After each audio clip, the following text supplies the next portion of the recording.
Estamos de volta aí para falar sobre a cúpula da OTAN que aconteceu em Haia, na Holanda. Eu volto a falar agora com o professor de Geopolítica, João Correia. O contato com o professor está um pouco difícil hoje, mas a gente quer muito a sua participação, João. A gente gosta muito de te ouvir, então agora vai dar certo. Você estava justamente explicando para a gente sobre a figura de Donald Trump e por que essa reunião da OTAN, que é considerada a mais importante desde a Guerra Fria, foi toda feita em torno de Donald Trump, segundo a vontade dele, e porque praticamente todos os países europeus, com exceção ali da Espanha, concordaram em aumentar o investimento em defesa para até 5% do PIB. Então, Renata, espero que agora a conexão esteja ok. Se a gente parar para analisar, os presidentes anteriores americanos, basicamente todos defenderam muito a OTAN, defenderam a organização. Tanto que a OTAN começou com 12 países membros e hoje tem mais de 30 países membros, inclusive muitos dos quais eram antigos aliados soviéticos. A OTAN se expandiu para o leste europeu, deixando a Rússia irritada e isolada. Trump, ele não trata a OTAN como uma aliança coletiva. Ele trata a OTAN como quase tudo que ele faz na vida. Ele trata a OTAN como um grande negócio. E ele reclama na doutrina American First que os americanos gastam mundos e fundos para garantir a defesa europeia, enquanto ele considera a OTAN obsoleta. Na cabeça dele, os americanos fazem mais do que o dever de casa, gastam mais do que a cota mínima de 2% do PIB, enquanto muitos países acabaram estagnando. Então, a reunião de hoje, que aconteceu na Holanda e que foi capitaneada pelo ex-primeiro-ministro holandês, o primeiro-ministro holandês mais longevo da história, foi toda voltada a essa ideia de Trump, porque ele ameaça abandonar a OTAN. Então, lançaram essa proposta, olha, bora colocar uma meta, num primeiro momento, para subir 3% o gasto militar em relação ao PIB, e no futuro, até 2035, quem sabe, subir esse gasto militar mínimo aí para 5% do PIB. É uma meta ousada, é uma meta expressiva no momento em que o mundo vive sua maior corrida armamentista. O que também chamou minha atenção, os elogios de Trump ao presidente da Ucrânia, a Zelensky. Recentemente houve um encontro entre os dois na Casa Branca, constrangimento público geral, com críticas, ameaças, e ele fez uma reunião paralela com Zelensky e saiu elogiando o presidente da Ucrânia, dizendo que ele estava passando de fato por um momento difícil e fazendo críticas a Vladimir Putin. Putin que enxerga a OTAN como uma grande ameaça. Lembrando, a OTAN é uma filha do pós-Segunda Guerra, é do início da Guerra Fria. A Guerra Fria, em tese, acabou. A OTAN, ela se expandiu, colocando no seu guarda-chuva, no artigo 5º, ex-aliados da extinta União Soviética, países que tinham uma relação muito boa, inclusive, com a Rússia, faziam parte da cortina de ferro. João, você falou sobre os elogios de Donald Trump a Volodymyr Zelensky e me chamou a atenção também os elogios feitos pelo secretário-geral da OTAN, Mark Rutte, a Donald Trump, chamou de amigo, de querido, chegou a fazer uma brincadeira ali, chamando de papai, numa referência ao momento em que Trump usou um palavreado de baixo calão para falar sobre a quebra do cessar-fogo entre Irã e Israel. Como é que você viu essa postura do secretário-geral da OTAN nesse momento? Ele foi na base ali, tentando agradar o presidente americano, porque, como eu disse para vocês, durante a campanha e também no governo Trump 1.0, Trump ele foi muito crítico à organização. E o ex-primeiro-ministro da Holanda, que é o atual secretário-geral da OTAN, ele tem por objetivo, ele tem experiência em termos de diplomacia e negociação, ele tem por objetivo manter a organização forte, a organização coesa.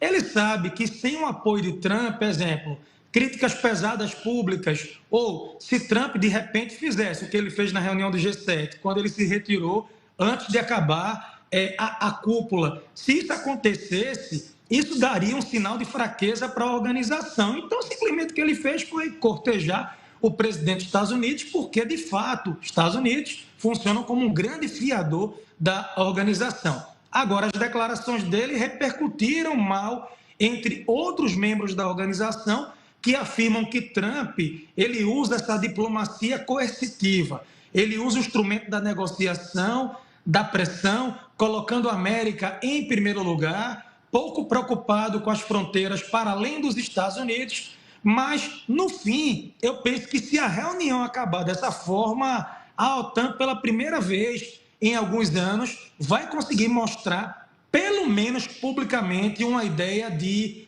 unidade, com poucas arestas, críticas. Então, nesse aspecto, eu considero que a reunião tenha sido, de fato, positiva. Acredita que ela conseguiu provocar de alguma forma alguma convergência ali entre Estados Unidos e países da União Europeia que estão vivendo um momento de muita tensão? Dá para a gente falar, por exemplo, que essa ideia de retirar os Estados Unidos da OTAN, ela já foi temporariamente abandonada ou a gente já está vendo uma saída devagarzinho mesmo acontecendo? Olha, Renata, um divórcio entre Estados Unidos e OTAN não seria um processo simples.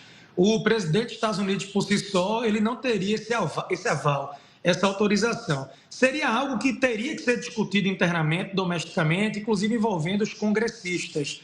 Eu não tenho dúvida que a resistência interna seria muito forte. Para ser muito sincero contigo, eu não vejo o Trump querendo abandonar a OTAN. Eu vejo, na verdade, ele usando o instrumento da pressão para que a organização comece a se mexer. Ele quer mostrar que os americanos, por si só, não podem garantir a segurança do continente europeu. Os europeus precisam se mexer, precisam mostrar boa vontade do ponto de vista militar. Eu destaco a entrada recente da Suécia e da Finlândia, principalmente da Finlândia. A gente sabe que a Finlândia, historicamente, é um país neutro, que compartilha uma fronteira terrestre muito grande com a Rússia. É um país dos mais ameaçados, eu diria, por fazer fronteira com o território russo e, de alguma forma, a entrada da Finlândia, a expansão da OTAN ainda mais para o leste europeu, porta a porta com a Rússia, utilizando aquele contexto do artigo 5º, em caso de um ataque, de uma grande ameaça, isso tudo acabou agradando o presidente dos Estados Unidos. Então, eu penso que, do ponto de vista da diplomacia, da geopolítica, Trump ele vai usando ali um instrumento da negociação, soltando declarações polêmicas e, através desse instrumento do medo, ele consegue dar, sim, uma chacoalhada a essa organização, que eu repito, cresceu, ultrapassou o contexto, as fronteiras da Guerra Fria, tem hoje como objetivo garantir o combate ao terrorismo, aos ataques cibernéticos. Os objetivos da OTAN mudaram um pouco. Não foi criada para ser uma aliança ofensiva, mas sim uma aliança defensiva contra aquele contexto da cortina de ferro. Então, a estratégia de Trump, nesse aspecto, tem funcionado muito bem. São sempre com uma característica com um quê de intimidação, né, professor? Agora, a gente viu que a Espanha não aceitou aumentar os investimentos em defesa nos 5% do PIB nacional, que era o que foi acordado, que os outros países aceitaram. Donald Trump chegou, inclusive, já a fazer uma crítica ao país. Você vê, de alguma forma, acredita que Donald Trump possa pressionar mais a Espanha nesse sentido, professor? Trump ele tem uma carta na manga, ele pode pressionar a Espanha através de outro critério, que não seja o critério militar. Ele pode usar a balança comercial, os acordos comerciais entre Estados Unidos e Espanha para, de alguma forma, pressionar, criar tarifas diferenciadas, dificultar a entrada de produtos da Espanha em solo americano e vice-versa. Ele vai usar a força que ele tem na mão. É a maior potência militar do mundo, é a maior economia do planeta. Eu sei do seguinte, a OTAN ela é formada basicamente por países europeus, para além dos Estados Unidos e Canadá. A Europa não tem essa coesão que muita gente acredita.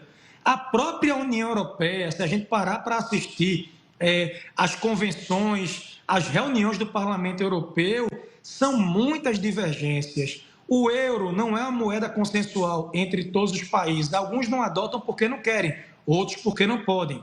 A própria livre circulação de pessoas, o espaço Schengen dentro da União Europeia. Então, a gente sabe que é uma característica europeia toda essa divergência. Então, quando os europeus vão discutir assuntos internos, mas também assuntos externos envolvendo Estados Unidos e Canadá, envolvendo a OTAN, é natural que haja essa divergência. Mas eu diria que o mais importante não é um país como a Espanha concordar. Apesar de que se a Espanha bate o pé e diz que não vai estabelecer essas metas, isso abre um precedente para que outros países também não queiram. O que Trump pode fazer é a pressão comercial ou falar: eu não vou me responsabilizar se a Espanha for alvo de um ataque terrorista basco, separatista, por exemplo, eu não vou fazer uso do artigo 5º para proteger o território espanhol. Mas, a título da verdade, a OTAN não precisa da Espanha. Os países que eu considero chaves, Reino Unido, França, por que não a Itália, a Alemanha, que é a maior economia da Europa, para muito além também, claro, dos Estados Unidos. Eu quero também lançar aqui uma provocação. Turquia, de que lado a Turquia samba? Turquia que se diz ali parte da OTAN, mas vive elogiando o Vladimir Putin, e no recente conflito entre Israel e o Hamas, naquele 7 de outubro, o presidente Erdogan, o autocrata turco, rasgou elogios pesados ao grupo Hamas. Então vejam que há outras preocupações internas que merecem um grande debate, uma análise mais profunda. Ô, João, chegaram a cogitar, inclusive, a possibilidade de Donald Trump não comparecer nessa cúpula da OTAN, né? O que isso poderia sinalizar? Isso mostraria um enfraquecimento do Ocidente nesse momento de mundo instável, de escalada nos conflitos no Oriente Médio? O que isso poderia representar? É por isso que a gente gosta de falar que na última semana Donald Trump ele foi bastante cortejado. Não é? O anfitrião holandês ele soltou declarações sempre muito elogiosas ao presidente, e essa meta de bater os 5% do PIB nos gastos militares era algo que já tinha nos bastidores sido acordado. Eu quero que vocês entendam o seguinte: antes de existir essa cúpula pública voltada à imprensa, diplomatas e negociadores ligados aos governos, eles têm muitas reuniões prévias. Antes dessa reunião acontecer em Haia, na Holanda, muita coisa já aconteceu, já foi debatida, já existe o rascunho de um documento. É como se essa cúpula da OTAN de hoje fosse para o grande público, para passar uma ideia de unidade. E eu não tenho dúvida que Trump ele só compareceu porque ele tinha garantias de que tudo que ele queria, ou quase tudo, seria colocado na mesa e seria aprovado. Sem dúvida, se o presidente dos Estados Unidos, no atual momento militar, não viajasse para a Holanda, não comparecesse à reunião em Haia, isso daria uma ideia de fissura muito forte, um enfraquecimento da organização, abrindo aí margem para vários debates sobre o futuro da organização. Tanto que agora, pós-cúpula, já não se fala mais sobre a saída americana, não se fala mais sobre o presente, e sim expectativas para o futuro, inclusive com a adesão de novos países membros. É o sonho da Ucrânia, é o sonho de Zelensky participar da OTAN. A Rússia diz que não abre mão de ter a Ucrânia dentro da OTAN, ela não permitiria, porque seria uma provocação real, seria uma ameaça real para o projeto militar e político de Vladimir Putin. João, só antes da gente se despedir, eu gostaria de te ouvir sobre esse encontro que deve acontecer na semana que vem entre Donald Trump e o Irã para tratar de um acordo nuclear que o próprio Donald Trump diz que não vê como necessário. Nesse momento, o que a gente pode esperar desse encontro? Trump ele soltou uma declaração elogiosa, ele citou o governo do Irã, parabenizando o Irã também pelo cessar-fogo. Eu disse no dia de ontem, volto a repetir, o cessar-fogo é algo muito frágil, é algo que pode, num primeiro momento, ser comemorado, mas é diferente de um tratado de paz. É como se tivessem apagado o incêndio, mas não resolveram as origens.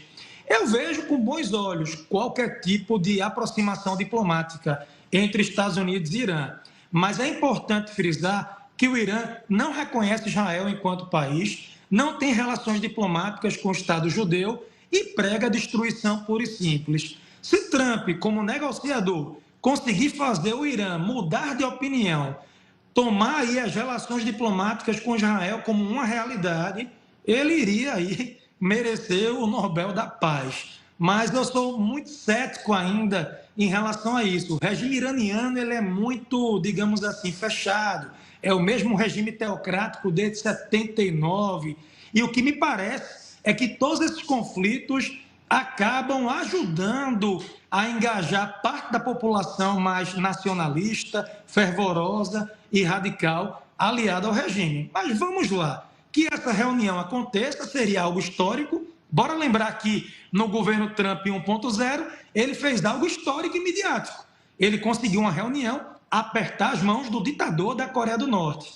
Tudo bem que, no fim, na prática, a Coreia do Norte continuou a mesma, com o programa nuclear, ameaçando o mundo, mas foi, digamos assim, uma tentativa. Então, quem sabe aí dessa reunião entre Estados Unidos e Irã, a gente possa ter alguma mudança concreta do ponto de vista geopolítico. A gente segue atrás de uma boa notícia num mundo tão caótico, com tantas guerras, tanta desgraça acontecendo simultaneamente. Sem dúvida, professor, a gente mal pisca, né? A gente está sempre atento a tudo que está acontecendo em cada canto do mundo. Muito obrigada, professor. É sempre muito bom poder te ouvir. Seja sempre muito bem-vindo aqui ao Hora News. Um forte abraço, obrigado e até a próxima. Até mais.